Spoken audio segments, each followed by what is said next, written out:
एक समय की बात है।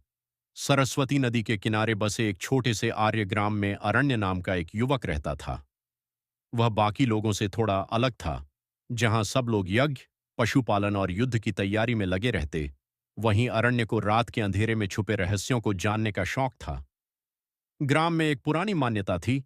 अग्निदेव की एक गुप्त वेदी जंगल के उस पार छुपी है, जिसे जिसने भी खोजा उसकी किस्मत बदल गई, या फिर वो कभी वापस नहीं आया। एक रात जब पूरा ग्राम सोम यज्ञ के बाद गहरी नींद में था, अरण्य ने तय किया, आज वो उस रहस्य को खोजेगा। चांद आधा था, हवा में अजीब सी सिहरन, जैसे कोई उसे देख रहा हो। जैसे जैसे वह जंगल के भीतर बढ़ता गया, पेड़ों की परछाइयां डरावनी आकृतियों में बदलने लगीं। अचानक उसे दूर से मंत्रोच्चार की धीमी आवाज सुनाई दी। वह धीरे धीरे आगे बढ़ा, और जो उसने देखा, उससे उसके रोंगटे खड़े हो गए। एक टूटी फूटी वेदी के सामने एक अजीब सा पुरोहित खड़ा था, जिसकी आंखें आग की तरह चमक रही थीं।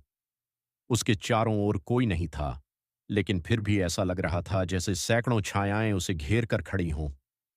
पुरोहित ने बिना पीछे देखे कहा, तुम आ ही गए अरण्य। अरण्य सन्न रह गया। उसे मेरा नाम कैसे पता? अचानक जमीन हिलने लगी। वेदी की अग्नि खुद ब खुद जल उठी, और उसमें अजीब अजीब आकृतियां दिखाई देने लगीं। युद्ध, विनाश और एक चेहरा, अरण्य का अपना चेहरा, लेकिन खून से लथपथ। ये भविष्य है। पुरोहित की आवाज गूंजी, तुम्हारे हाथों इस पूरे ग्राम का विनाश लिखा है। अरण्य के पैरों तले जमीन खिसक गई। नहीं, मैं ऐसा नहीं कर सकता। पुरोहित मुस्कुराया, हर कोई यही कहता है, पर भाग्य को कोई नहीं बदल सकता।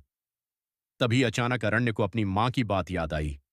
सच्चा वीर वो नहीं जो भाग्य से डर जाए, बल्कि वो है जो उसे बदल दे।